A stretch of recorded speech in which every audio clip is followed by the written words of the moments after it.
This is Newsnight, where we go above and beyond the headlines. I'm Pia Hontiveros. Our top stories: President Rodrigo Duterte's satisfaction and trust scores dropped big time, but his spokesman says the love is still there. Malacanang fires 2 senior police officials star-ranked for alleged drug links, and the Energy Regulatory Commission chief for misconduct and anomalies. President Duterte's satisfaction and trust rating significantly dropped for the first time in more than a year in office. The decline mostly came from the poor, who are said to be the most affected by his war on drugs.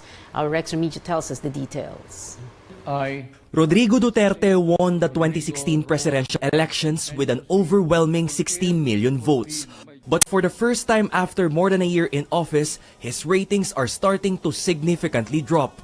In the latest social weather station survey, his net satisfaction rating is down by 18 points, from a very good 66 points in June to a good 48 points in September. His ratings went down across the country, except in Mindanao. The SWS conducted the survey among 1,500 adults on September 23 to 27. This was after the controversial deaths of minors Kian de los Santos and Carl Arnaiz in the hands of policemen. But for the SWS, it's too early to say the so-called honeymoon is over for the president.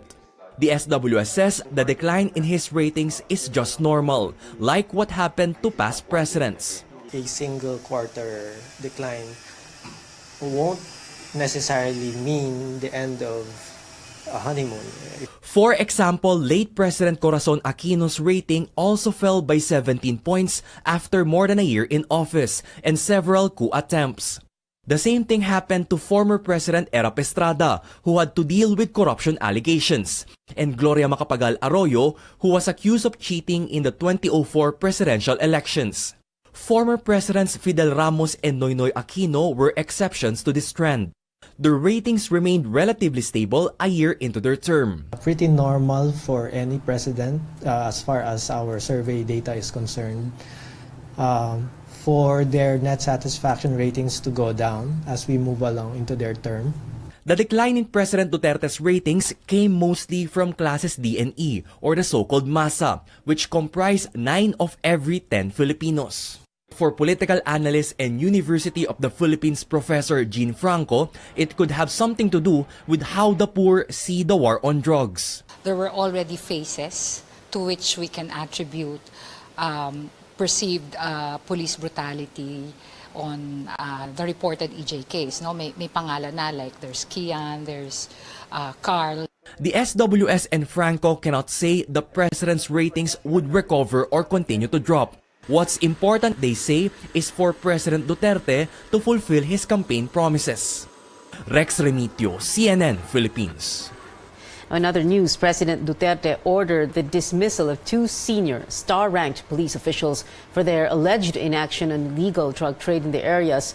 Presidential spokesperson Ernesto Abella says the president ordered the dismissal of Director Joel Pagdilao, former Metro Manila Police Chief, and Chief Superintendent Edgardo Tino, former Quezon City Police District Chief.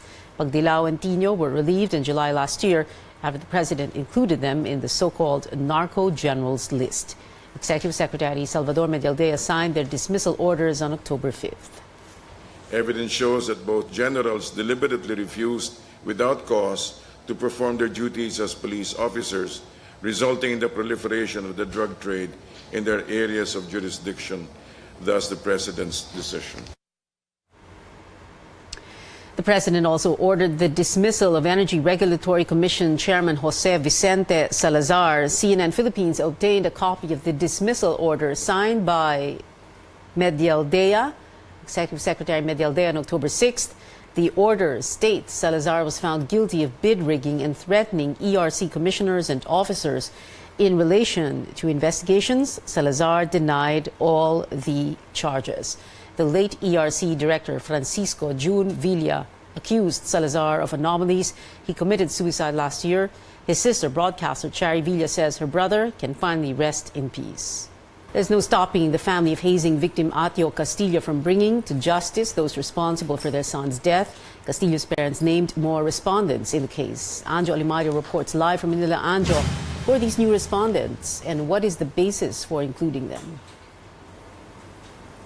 UST Law Dean Nilo Divina and UST Faculty Secretary for Civil Law Arthur Capili are among the newly named respondents in the supplemental complaint filed by the parents of Acho, Carmina, and Horacio Castillo here at the Justice Department. They are facing murder, violation of the anti-hazing law, and obstruction of justice. Now, the other respondents include the Aegis Juris Foundation, as represented by its trustees. Now, according to the parents of Acho, they claim that Divina had a personal knowledge of Acho's hazing. They also claim that Divina and Capili are complicit in the cover-up of Acho's hazing and murder. And Capili earlier stated that he already knew that a UST student died on September 17 due to hazing, and Divina supposedly made the same statement, but according to the parents of Acho, they only identified him on September 18. Now, the parents of Acho also argued that Divina, being the law school of the UST,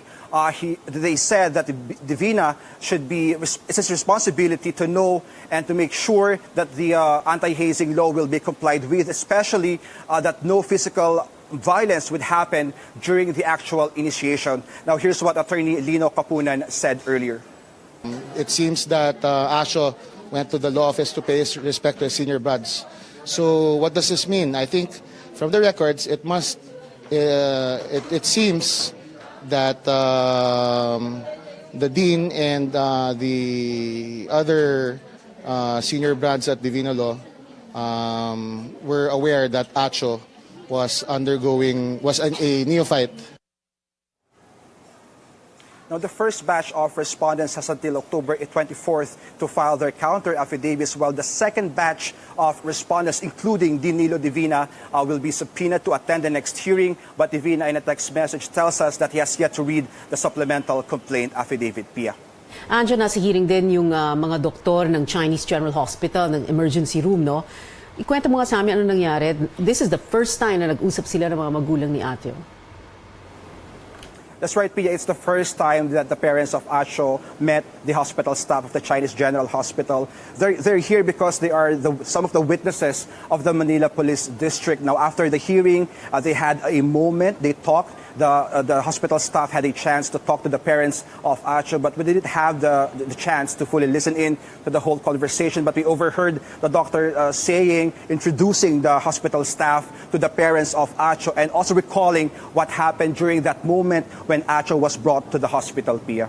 All right, Anjo, one more question, no? Tungkol naman sa may move kasi, no? Yung mga frat men ng Aegis Juris na i-exclude yung mga ebidensya na nakuha doon sa frat live, no? Ng kanilang fraternity. And ito ay dahil sa isang technicality pala? That's right, Pia. Attorney Paterno Esmaquel, the lawyer of John Paul Solano, made a manifestation before the panel that they do have a pending motion before the court to exclude that pieces of evidence covered by the search warrant. Now, they're saying that the search warrant is not acceptable because it's based on a section on the anti-hazing law that is not really there. And they're saying that these pieces of evidence should be included in the case. But Attorney Lorna Capunan says if this ever happens, this will only be limited to the pieces of evidence, including the handkerchief and comb of Acho, Pia. Right, at yung may dugo din, no, na nakuha doon kasi sa frat live, so kakaproblema. Anyway, thank you very much, Anjo Alimario, reporting from the Justice Department.